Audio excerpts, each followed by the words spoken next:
வணக்க மக்களே, நாம இந்த ஆரோக்கியமான பதிவில் 60 வயதில் நம்மளுடைய எலும்புகளை பலம் பெற வைத்துக் கொள்வதற்கு நம்ம என்னென்ன மாதிரியான ஆரோக்கியமான உணவுகளை அந்த 60 வயதிலுமே எடுத்துக்கொள்ள வேண்டும் அப்படின்றத பற்றி விளக்கமாக பார்க்க போகிறோம். நம்ம அமர்ந்திருக்கக்கூடிய நிலையை மாற்றும் பொழுது, காலையில் எழுந்திருக்கும் பொழுது, நீண்ட நேரம் நடந்ததுக்கப்புறம், நீண்ட நேரம் வேலை செஞ்சதுக்கப்புறம் மூட்டுகளில் அல்லது எலும்பு அதிகமாக இருக்கக்கூடிய இடங்களில் குத்துவது போன்ற வலி தோன்றுது அப்படின்னாலும், குறிப்பாக முதுகு வலி, தோள்பட்டை வலி, இடுப்பு பகுதிகள்லாம் இந்த மாதிரி அடிக்கடி வலி இருக்குது அப்படின்னா எலும்புகள் நமக்கு ரொம்ப ரொம்ப பலவீனமாக இருக்குது, வீக்காக இருக்குது அப்படின்ட்டு தான் அர்த்தம். எலும்புகள் தான் நம்முடைய உடல் இந்த வடிவமைப்பில் இருக்கணும்னு சொல்லக்கூடிய அந்த ஸ்ட்ரக்சரை வழங்குது. நம்முடைய உடம்பு பேலன்ஸ் தடுமாறாமல் நம்ம ஸ்ட்ராங்காக இருக்கிறதுக்கு ஹெல்ப் பண்ணுது. அப்போ எலும்புகள் பலவீனமாகும் போது காயங்கள் நமக்கு ஏதாவது இருந்துச்சுன்னா அந்த காயங்கள் ஆறுவதற்கு தாமதமாகும். அடிக்கடி எலும்புகள் உடையக்கூடிய சாத்தியமும் ஏற்படும். பலவீனமான எலும்புகள் நம்முடைய பேலன்ஸை தடுமாற செய்யும்.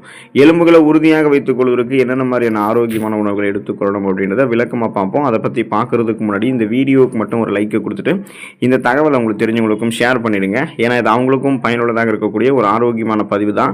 இது போன்ற அப்டேட்ஸ்கள் நீங்கள் தொடர்ந்து பார்க்குறதுக்கு நம்மளுடைய ஹெல்த் நியூஸ் தமிழ் சேனலை மறக்காமல் சப்ஸ்கிரைப் பண்ணி வச்சுக்கோங்க. பக்கத்தில் இருக்கக்கூடிய பெல் பட்டனையும் கிளிக் பண்ணி ஆல் அப்படின்ற ஆப்ஷனையும் செட் பண்ணி வச்சுக்கிட்டீங்க அப்படின்னா நாங்கள் போடக்கூடிய எல்லா அப்டேட்ஸும் உங்களுக்கு நோட்டிஃபிகேஷன் அடிக்கடி சேரும். சரிவாங்க மக்களே, இப்போ வீடியோக்குள்ளே போயிடலாம். கீரை வகைகள் நம்ம 60 வயதிலுமே எடுத்துக்கொள்ளும் போது எலும்புகளை பலம் பெற வைத்துக் கொள்ளலாம். எலும்புகள் உறுதியாக இருக்கிறதுக்கும் ஆரோக்கியமாக இருக்கிறதுக்கும் உதவக்கூடிய ஊட்டச்சத்து கால்சியம். அதனுடன் இணை ஊட்டச்சத்துக்களாக மெக்னீசியம் மற்றும் பொட்டாசியம் ஆகிய 2 மினரல்ஸ்களுமே எலும்புகளுடைய அடர்த்திக்கும் ஆரோக்கியத்திற்கும் உதவிகரமாக இருக்கு. மேலும் பல உணவுகளில் இல்லாத விட்டமின் கே மற்றும் ஃபோலேட் ஆகிய 2 சத்துக்களுமே எலும்புக்கு ரொம்ப ரொம்ப அவசியங்க. இந்த அனைத்து சத்துக்களுமே கிரீன் வெஜிடபிள்ஸ் என்று சொல்லக்கூடிய பச்சை நிற காய்கறிகள் மற்றும் கீரைகளில் பார்த்தீங்கன்னா அதிக அளவு இருக்கு. அது மட்டும் இல்லாமல் இவை அல்கலைன் தன்மையை கொண்டு இருக்கிறதால உடலில் இருக்கக்கூடிய pH அளவை சரி பண்ணி நம்முடைய எலும்பு அடர்த்தியை சரியான அளவில் பாதுகாக்கிறதுக்கு உதவிகரமாக இருக்கு. தொடர்ந்து சுழற்சி அடிப்படையில் நம்ம வாரத்தில் ஏதாவது ஒரு கீரைகளை எடுத்துக்கொண்டே இருக்கோம் அப்படின்னா எலும்புகளை பலம் பெற வைத்துக் கொள்ளலாம். இப்போ இந்த வாரம் நீங்கள் பாலைக்கீரை சாப்பிட்டீங்கன்னா அடுத்த வாரம் பசலைக்கீரை, முருங்கைக்கீரை, அந்த மாதிரி வாரத்தில் ஒரு தடவை கீரைகள் எடுத்துக்கணும். தினமும் நம்மளுடைய உணவுகளில் காய்கறிகள் எடுத்துக்கணும். கிரீன் வெஜிடபிள்ஸ் என்று சொல்லக்கூடிய அந்த பச்சை இலை காய்கறிகள் எடுத்துக்கணும். காலை மாலை வெஜிடபிள் சூப் எடுத்துக்கணும். காய்கறி வடிசாரெல்லாம் எடுத்துக்கிட்டோம் அப்படின்னா இந்த பச்சை இலை காய்கறிகள், கீரை வகைகள் நம்முடைய எலும்புகளை வலுப்படுத்தும். பால் மற்றும் பால் பொருட்கள் நம்முடைய 60 வயதிலுமே எலும்புகளை பலம் பெற வைத்துக் கொள்வதற்கு எடுத்துக்கொள்ளலாம். எலும்புகள் ஆரோக்கியம் அப்படின்னு சொன்னாலே கால்சியம் தான் அதனுடைய அடிப்படை ஊட்டச்சத்து அப்படின்றது நம்ம எல்லாருக்கும் ஞாபகம் வரும். உடலில் கால்சியம் சத்து குறைபாடு ஏற்பட்டுச்சுன்னா எலும்புகளுடைய அடர்த்தி குறைவதோடு மட்டுமில்லாமல் எலும்புகளை ரொம்பவே அது பலவீனமாக்கி எளிதில் உடைந்து போக வச்சிரும். இதனால தான் குழந்தைகளுக்கெல்லாம் அவங்க வளரக்கூடிய பருவத்தில் கால்சியம் சத்து அதிகமாக இருக்கக்கூடிய இந்த மில்க் ப்ராடக்ட்ஸ் உணவுகள்லாம் கொடுக்குறாங்க. அனைத்து வகையான பால் பொருட்களுமே கால்சியம் சத்து நிறைந்திருக்கு. பால், வெண்ணெய், தயிர், சீஸ், பன்னீர் அப்படின்னு உடலுக்கு தேவையான கால்சியம் சத்தை நம்ம பால் பொருட்களிலிருந்தே பெறலாம்.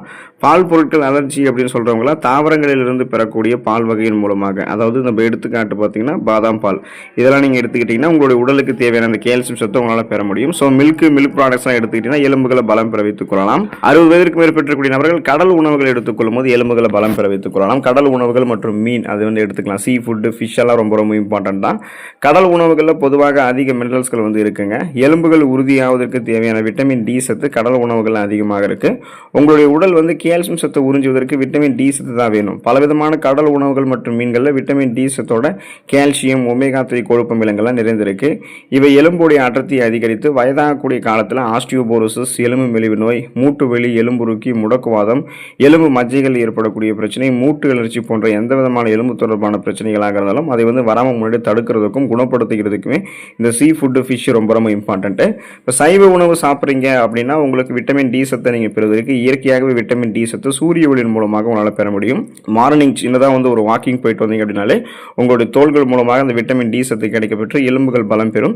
எலும்புகளுக்கு விட்டமின் டி சத்து கிடைக்கிறதுல அது கால்சியம் சத்து, பொட்டாசியம், பாஸ்பரஸ் போன்ற ஊட்டச்சத்துக்கள்லாம் உறிஞ்சி எலும்புகளை பலப்படுத்திக் கொள்ளும். 60 வயதிற்கு மேற்பட்டக்கூடிய நபர்கள் விதைகள் மற்றும் நட்ஸை தினந்தோறும் தங்களுடைய உணவுகள் எடுத்துக்கொள்ளும் போது எலும்புகளை பலம் பெற வைத்துக் கொள்ளலாம். ஏன் அப்படின்னா கால்சியம் தவிர புரதம் மற்றும் வேறு சில மினரல்ஸ்களுமே எலும்புகளினுடைய ஆரோக்கியத்திற்கு நமக்கு வேணும்.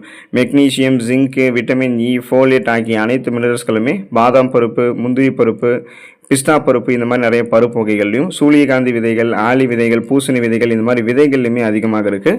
ஸோ அதனால தான் நம்ம தினமும் ஒரு கைப்பிடி அளவு 60 வயதிற்கு மேற்பட்டிருந்தாலுமே நம்ம 40, 50, 60 வயதிலுமே இந்த விதைகள் மற்றும் நட்ஸ் தொடர்ந்து எடுத்துக்கொள்ள வரும்போது எலும்பு தொடர்பான பிரச்சனைகள் நமக்கு எதுவுமே இருக்காது. நம்மளுடைய எலும்புகள் பலம் பெற ஆரம்பிக்கும். ஆரஞ்சு பழங்களை 60 வயதிற்கு மேற்பட்டவர்கள் எடுத்துக்கொள்ளும் போது அவங்களுடைய அந்த எலும்புகளை பலம் பெற வைத்துக் கொள்ளலாம். உடலுக்கு தேவையான கோலோஜன் உற்பத்திக்கு விட்டமின் சி என்று சொல்லக்கூடிய உயிர் சத்து ரொம்ப ரொம்ப அவசியங்க. ஸோ இந்த சத்து உடலினுடைய இணைக்கக்கூடிய திசுக்கள் மற்றும் எலும்பு மஜ்ஜைகள் அனைத்துமே உருவாகுவதற்கான அந்த கோலஜனை வந்து உற்பத்தி பண்ணுது.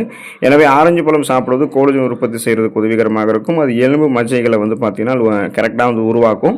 இதனால் எலும்பு தொடர்பான பிரச்சனைகள் நமக்கு எதுவுமே இருக்காது. பன்மடங்கு நம்மளுடைய எலும்புகளை பலம் பெற வைத்துக் கொள்வதற்கு 60 வயதிற்கும் மேற்பட்டவர்களும் ஆரஞ்சு பழத்தை வந்து எடுத்துக்கொள்ளலாம். இந்த உணவுகளை நீங்கள் தொடர்ந்து சுழற்சி அடிப்படையில் எடுத்துக்கொள்ளும் போது உங்களுடைய எலும்புகள் வந்து பலம் பெற ஆரம்பிக்கும். ஆனால் நீங்கள் ஒரு சில உணவுகளிடமிருந்து தவிர்த்து ஒரு சில உணவுகளிடமிருந்து கொஞ்சம் தள்ளி இருக்கணும். ஒரு சில உணவுகளை உங்களுடைய உணவுகளை வந்து சேர்க்காம இருக்கிறது தான் நல்லது. ஏன்னா அப்போதான் உங்களுடைய எலும்புகள் பலமாக இருக்கும். ஒரு சில உணவுகளை நீங்கள் உங்களுடைய உணவுகளை சேர்த்தீங்கன்னா உங்களுடைய எலும்புகள் வந்து பலவீனமாகுங்க. அந்த உணவுகளையும் என்னன்றதை நம்ம தெரிஞ்சுக்குவோம். அதில் பார்த்தீங்கன்னா இந்த சோடியம் அதிகமாக இருக்கக்கூடிய உணவுகளை நீங்கள் எடுத்துக்கொள்ளக்கூடாது.